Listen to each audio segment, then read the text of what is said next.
வணக்கம். ரூபாய் 1000 திட்டத்தில் விரைவில் குட் நியூஸ். இல்லத்தரசிகளுக்கு மகிழ்ச்சி. தமிழக அரசானது கடந்த செப்டம்பர் மாதம் தமிழகத்தில் உள்ள குடும்ப தலைவிகளுக்கு ரூபாய் 1000 உரிமைத் தொகை வழங்கும் திட்டத்தை அமல்படுத்தியது.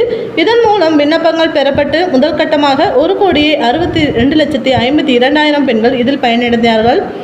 அதன் பிறகு விண்ணப்பத்தில் உள்ள பிழைகள் நீக்கப்பட்டு மேல்முறையீடு செய்தவர்களையும் சேர்த்து இறுதியாக 1,15,00,000 பெண்கள் பணத்தை பெற்று வருகிறார்கள்.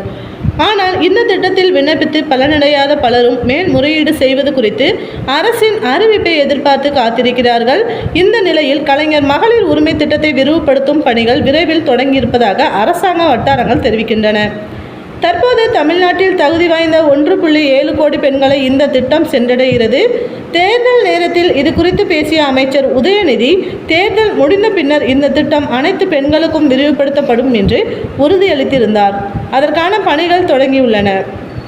இந்த மாதிரி கவர்மெண்ட் அப்டேட் சம்மந்தப்பட்ட நியூஸ் உங்களுக்கு உடனுக்குடன் தெரிஞ்சுக்கணும் அப்படின்னா நம்மளோட சேனலை தொடர்ந்து வாட்ச் பண்ணுங்கள், சப்ஸ்கிரைப் பண்ணுங்கள். தேங்க்யூ.